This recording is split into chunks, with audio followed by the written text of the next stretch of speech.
আমি এখন আসছি এখানে হলো গ্রিস। হ্যাঁ, গ্রিসের এখানে হলো লাইব্রেরি, বিশাল বড় লাইব্রেরি। এরা হলো ছাত্রছাত্রী। এরা হলো এখানে ওই যে ওই যে লাইব্রেরি। হ্যাঁ, এখানে গ্রিসের লাইব্রেরিটা মানে বিশাল বড় লাইব্রেরি। হয়তো আপনারা দেখতেছেন ছোটো একটা বিল্ডিং, কিন্তু বিশাল, এটার নিচেও আছে। তো বিশাল বড় একটা লাইব্রেরি। তো আমি এটার ভিতরে ঢোকা যাইতো না, আমি চেষ্টা করছিলাম, এখন বলতে কার্ড। তো আমি যেহেতু এই দেশের নাগরিকও না, কিছু না, তো এখন কার্ড তো আমার নাই। তো আমি বলতেছি দেখেন এখানে লাইব্রেরির ওদের কিন্তু গ্রিসের বড় একটা লাইব্রেরি। তো লাইব্রেরির এই সম্পূর্ণটা কিন্তু জায়গা, এখানে ব্যায়াম করার জন্য ফ্রি জায়গা আছে। হ্যাঁ, মাঠ আছে, কত সুন্দর মাঠ। হ্যাঁ, আমার কিন্তু গরু আছে বাগানে। তো আমার গরুগুলো যদি এখানে ছাড়তাম না, ফেটটা বইরা বা ঘাস খাইতো। এই যে এগুলা কিন্তু দেখতেছেন, এই গাছগুলা কিন্তু কমলা গাছ। কমলা গাছ, এটা আমাদের যে আমি যেখানে থাকি বাসার এখানে আছে রাস্তার পাশে। এই যে এখানে ব্যায়াম করার, আর এখানে ব্যায়াম করতেছে ফ্রি, সব কিছু কিন্তু এই লাইব্রেরির সীমানার ভিতরে। হ্যাঁ, লাইব্রেরির সীমানার ভিতরে যেখানে ব্যায়াম করার, এখানে ব্যায়াম করা ফ্রি। এখানে কেউ আইসা মনে করতে পারবো না তা না, যে কোনো কেউ আইসা করতে পারবো। আর ওই যে পাহাড় দেখা যায়, আমি পাহাড়টা একটু দেখাই জুম করে। ওই যে পাহাড়, হ্যাঁ, ওই যে পাহাড় দেখা যাচ্ছে, এটা হলো পাহাড়।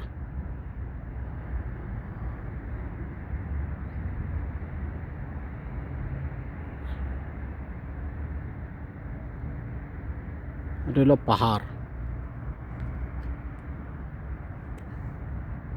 তো যাই হোক, এখন পাহাড় সমুদ্র সবই এখানে আছে, সমুদ্র সৈকত কাছেই।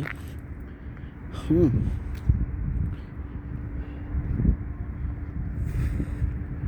এখনের যে আবহাওয়াটা আমি দেখতাছি, বৃষ্টি আসার সম্ভাবনা। এখানে বৃষ্টি আসতো দেরি করে না, রোদ উঠতে দেরি করে না। এখানের আবহাওয়াটা মানে বিভিন্ন ধরনের, কোনো সময় বৃষ্টি, কোনো সময় রোদ, কোনো সময় আবার মেঘলা। এই যে এখন যে আবহাওয়া দেখতেছি, বৃষ্টি চলে আসবো। এই পাহাড়টা কিন্তু দেখা যায় যে কাছে, কিন্তু আসলে আমি অনেক হাঁটতে হাঁটতে অনেক জায়গায় হাঁটলাম, কিন্তু পাহাড় আর পাইতেছি না। পাহাড় এখান থেকে দেখা যায় কাছে, কিন্তু যত যাইতেছি পাহাড়টা আমি পিছাইতেছি, এরকম মনে হইতেছে পাহাড়টা অনেক দূর।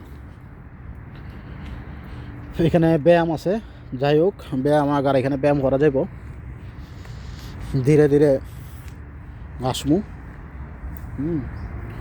আজকে দেখে গেলাম, কালকে পারভেজ ভাই নিয়ে আসছিল। তো লাইব্রেরির ভিতরে ঢুকি নাই, বাইরে থেকে দেখলাম।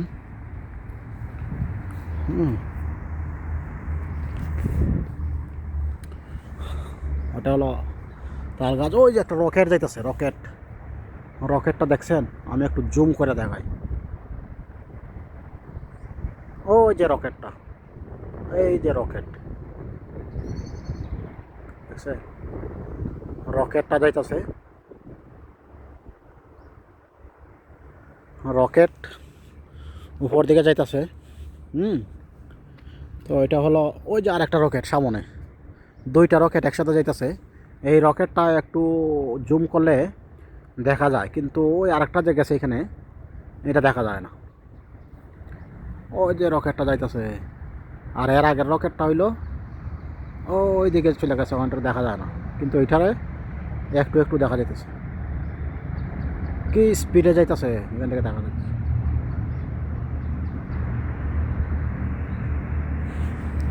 এটা হলো লাইব্রেরি। হ্যাঁ, ওই যে বিল্ডিংটা, তিনতলা বিল্ডিংটা, যে এটা পুরাটা লাইব্রেরি, আর লাইব্রেরির পার্ক। এই গাছগুলোতে পাতা নাই, সব ঝরে গেছে। দেখি এখানের কাঠ বাট পাওয়ার পরে লাইব্রেরিতে ঢোকার চেষ্টা করবো। তখন তো আমার কার্ড থাকবো, তখন ওই কার্ড দিয়ে আমি লাইব্রেরিতে ঢুকতে পারবো। লাইব্রেরির সদস্য হওয়া যাবে না। লাইব্রেরির সদস্য হতে গেলে এখানকার স্টুডেন্ট কার্ড থাকতে হবে, কিন্তু এমনি পড়ালেখা করা যাবে। তো যাই হোক, এটা কী গাছ এটা আমি জানি না। এখানে দেখেন এখানে আমার 2টা গরু ছাড়লে গরুগুলা গাছগুলা খাইতো। এই যে লাইব্রেরিটা, এই লাইব্রেরি ভবন। এখানে গ্রীষ্মে এসে দেখলাম, মানে বা বুঝলাম বা দেখলাম নিজের চোখে, সেটা হলো আপনি নতুন পোশাক পরছেন, নতুন জুতা পরছেন, একেবারে নতুনই থাকবে, জুতার মধ্যে কোনো ময়লা লাগবে না, শার্টের মধ্যে কোনো ধুলা লাগবে না, রাস্তাঘাটে হাঁটবেন সারাদিন কিন্তু কোনো ধুলা লাগবে না, জুতাটা পরবে না। তো কারণ এখানে রাস্তার মধ্যে কোনো ধুলাই নাই, রাস্তাতে কোনো ধুলা নাই, যে একটা গাড়ি গেল গাড়ির পিছনে একবারে পাউডার আর পাউডার ধুলা, কিন্তু এখানে এগুলো নাই। এই জন্য জুতা পরার কোনো সন্দেহ নাই, আর কাপড় তো পরবেই না। তো এই জন্য ওরা সহজে কাপড় টাপড় এখানে বড় না, যেহেতু কাপড় টাপড় ধুইতে হয় না সহজে, শুধু যদি কাপড় ধোয়া লাগে তাহলে হলো ঘাম, আর এখানে যে ঠান্ডা শরীর আর ঘামে না, অতএব কাপড় ধোয়ার কোনো চিন্তা নাই। যারা অলস ছেলে মেয়ে আছে না, যে কাপড় ধুইতে পছন্দ করে না, ওদের জন্য হলো ইউরোপটা ভালো। ঠান্ডা বেশি, রাস্তাঘাটে ধুলা নাই, হ্যাঁ রাস্তাঘাটে ধুলা নাই, কোনো টেনশন নাই, কাপড় কোনো পরবে না, জুতাও পরবে না। হ্যাঁ, তো এই আমি চলে আসলাম, বাইরে চলে আসলাম। এটা হলো এই যে লাইব্রেরি, হ্যাঁ ভিতরে চলে আসলাম।